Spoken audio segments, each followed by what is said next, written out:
ទេសថៃគឺគ្មានមានទេពីប្រទេសថៃគឺមិនដែលមានសង្គ្រាមឬក៏សង្គ្រាមស៊ីវិលនៅក្នុងស្រុកដោយប្រើគ្រាប់បែកឬក៏គ្រាប់មីនសម្រាប់បាញ់បោះឬក៏ដាក់ចឹងទេណាបងប្អូននេះខ្ញុំនិយាយនេះគឺសំអាងទៅលើដោយសារខ្ញុំក៏ជាទាហានជើងចាស់ម្នាក់ដែរបងប្អូន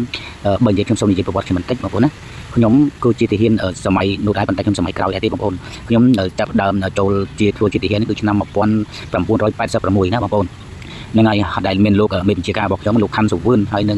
ងលោកកែវជួនណាបងប្អូននឹងហើយបងប្អូនណាមួយចំនួនខ្ញុំអាចដឹងហើយណាបងប្អូនពី86រហូតមកទល់ដល់ឆ្នាំ1998បាទទើប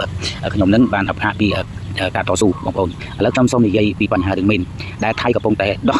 នៅក្នុងដីខ្មែរណាហើយចោតពេលដែលមានគ្រោះថ្នាក់ទៅដើរជន់ទៅគ្រោះថ្នាក់ទៅចោតមកលើថាខាងទ័ពកម្ពុជារបស់យើងនឹងទ័ពខ្មែររបស់យើងទៅដាក់មីននៅក្នុងដីថៃចេតនាគឺធ្វើឲ្យថៃរងរបួសអីចឹងទៅណានេះជាការចោតប្រកាន់ទាំងស្រុងរបស់ថៃមកលើកម្ពុជាយើងដែលទាំងខ្លួននេះមករំលោភបំពានដោះមីននៅក្នុងដីខ្មែរនេះដើម្បីជាប្រយោជន៍ឈ្លានពានកម្ពុជានៅថ្ងៃខាងមុខណាបងប្អូនខ្ញុំឆ្អែតហើយរឿងឥឡូវនេះមកខ្ញុំឃើញថ្មីនេះថ្ងៃទី22នេះគឺមានខាងកងទ័ពសៀមនឹងទៀតចូលមកមិនដឹងជាច្រកខាងណាទេប្រហែលជាច្រកខាងអានសេះមិនដឹងខាងឈើស្លាប់មិនដឹងទេបងប្អូនពីព្រោះច្រកអស់នេះសិតតែខ្ញុំដើរតស៊ូសម័យខ្ញុំតស៊ូទេបងប្អូនណាប្រហែលជាបើមិនចឹងទេច្រកថ្មដូនឬក៏ខាងជប់កគីអន្លងវែងឬអូស្មាច់កុកខ្ពស់គូរំចង់ថ្មដូននេះសិតតែឈើស្លាប់នេះសិតតែកន្លែងរបស់ខ្ញុំនៅទេបងប្អូនណាបងប្អូនអានេះមកក្រោយទេបងប្អូនពីមុនខ្ញុំទៅខាងបបលិនបសែតបឡានភ្នំប៉ៅភ្នំលានភ្នំតុំអូត្រាវអូឃីវភ្នំដោះកមុំភ្នំវៃចាប់ដែលភ្នំវៃចាប់នេះជាទីតាំងរបស់លោកតាឃីវសំផនណាបងប្អូនណាក្នុងមានលោកមេបញ្ជាការកងពល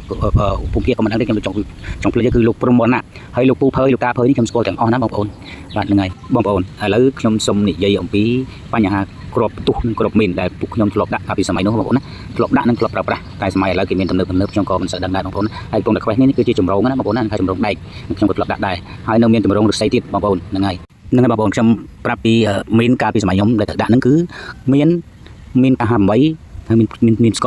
ផ្កាច័ន្ទ PMN2 ហ្នឹងហើយអង្កែតមួយទីខាងអង្កែតបងប្អូនភ្លេចឈ្មោះបានគេហៅអង្កែតទេខាងទាហានទីនោះហ្នឹងអាហ្នឹងប៉ុនក៏ដែរទេបងប្អូនហើយអានោះជន់តាណាដាច់ហ្នឹងបងប្អូនថាជន់ចំបាតជើងដាច់ទៅបាតជើងនឹងថាជន់ចំមីជើងដាច់មីជើងបាត់ថាជន់ចំកែងជើងដាច់កែងជើងបាត់តែមកអានោះវាតូចទេប៉ុន្តែជន់តាណាដាច់ទៅហ្នឹងបងប្អូនតូចអាហ្នឹងកប់ទាំងផុកក៏បានដែរបងប្អូនអាហ្នឹងប្រភេទមីនជន់ណាមកសម័យខ្ញុំហើយប្រភេទមីនគេហៅមីនតាក់បងប្អូនមីនតាក់ហ្នឹងមានគេហៅថា69ណានិយាយឃើញថៃគេកំពុងដោះចាស់ហ្នឹងបងប្អូនណាហ្នឹងហៅមីន69ហ្នឹងហើយ M69 ហើយនឹង Snow Pot ណាក៏ផ្លេចអានោះឈ្មោះភាសាពេញមានហៅទេប៉ុន្តែខ្ញុំហៅថា Snow Pot ពួកហ្នឹងសិតតែប៉ុនកពូនដៃយើងការប៉ុនកពូនដៃចុះឲ្យប្រវាយឲ្យមកតាក់ទេមានគីបំបែកពីលើគីភ្លើងហើយពួក69នេះ Snow Pot នេះអានឹងមានប្រភេទមីនលោតទេបងប្អូនណាបើដាក់ធឹមជង្គង់អញ្ចឹងទេបើថាដាក់យើងដោតមកធឹមជង្គង់ឬក៏ចង់បោកដើមឈើធឹមជង្គង់ទេពេលតាក់ទៅវាលោតបែបធឹមចកេះនេះដល់ធឹមកែវាចាប់ដើមផ្ទុះហើយបំបែកវាសាហាវណានឹងបាច់សាចតែម្ដងបងប្អូនសិតតែគេហៅកំតិចដៃចាប៉ុនកូនដៃនឹងបំបែកនៅក្នុងតែក្នុងហ្នឹងហើយ Snow Pot គឺដូច Snow Pot ចឹងបងប្អូនសាញដូចពោតផ្លែពោតចឹងម្ដងបងប្អូនអាហ្នឹងប្រភេទមានចាក់ហើយក៏អាចចំពួកខ្ញុំឆ្នៃគ្រាប់60មីលីម៉ែត្រ80មីលីម៉ែត្រហ្នឹង120មីលីម៉ែត្រថា120អុកហ្នឹងបងប្អូនអាហ្នឹងឆ្នៃដាក់គីបគ្រាប់បែកហើយដាក់ខ្សែពាក់បងប្អូនណាហ្នឹងហើយយើងពលាគ្រាប់បែកគីបគ្រាប់បែកហ្នឹងហើយយើងដាក់ជាប់នឹងក្បាលដោះបាល់ទុះរបស់គ្រាប់ធំនឹងចេញមកយើងញុកគ្រាប់បែកឬក៏គីភ្លឹងវិញក៏បានដែរហ្នឹងហើយយើងពលាកលឹះវាមិនជុលវាបងប្អូនពលាកលឹះមិនជុលទេហើយដល់ពេលយើងដាក់ទៅអាគីភ្លឹងហ្នឹងវាបាច់បំបែកហ្មងទុះអាគីភ្លឹងហ្នឹងអាចផ្ទុះអាគ្រាប់ធំតែម្ដងបងប្អូននេះការកែច្នៃបងប្អូននេះអានឹងខ្លាំងណាស់បងប្អូនចុះយកអា60ហើយយកអា8ហើយនឹង120អុកយកទៅកែច្នៃជំនាញបងប្អូនលេងប៉ុនភ្លឺក្នុងគ្រាប់ប៉ុនណាណៃបងប្អូននៅអីបាទអានឹងប្រភេទមីនតាក់ណាហើយមួយទៀតប្រភេទដេហាបងប្អូនដេហាវាមានធំតូចធំហើយខ្លាចបំផុតដេហាហ្នឹងបងប្អូនដេហានេះគឺដូចឆ្នាំងខ្ទះអញ្ចឹងបងប្អូនដូចឆ្នាំងខាងស្វាយរៀងហើយឆ្នាំងចាវអញ្ចឹងណាខាងតេឡិចហើយឆ្នាំងខ្ទះសម្រាប់ជៀនដល់ឆាហ្នឹងស្តៀងគ្នាអញ្ចឹងដូចដួនអញ្ចឹងបងប្អូនដូចដួនយួនអញ្ចឹងហើយនៅក្នុងដេហាហ្នឹងមានគ្រាប់បំប៊ីមានប៉ុនចាប់ពីប៉ុនកូនដៃហ្នឹងហើយនឹងបំបែងកំណាត់គ្រាប់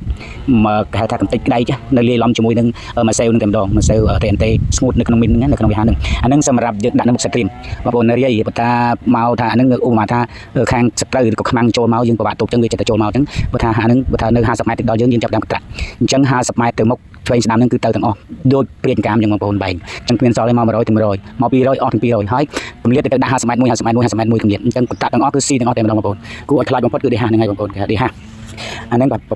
រភេទមីនណាបងប្អូនណាអាហ្នឹងតែនិយាយត្រួតទេហើយនៅមានទៀតហើយនៅមានមីនឆ្នៃរាប់សិបមុខទៀតណាបងប្អូនយើងឆ្នៃខ្លួនឯងបងប្អូនហ្នឹងហើយឆ្នៃជាមីនហោះបងប្អូនមីនហោ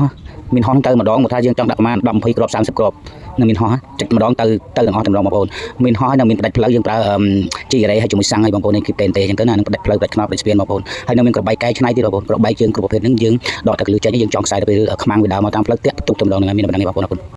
ជួបគ្នាម្ដងទៀតនៅវីដេអូក្រោយបងប្អូនសូមគោរពលា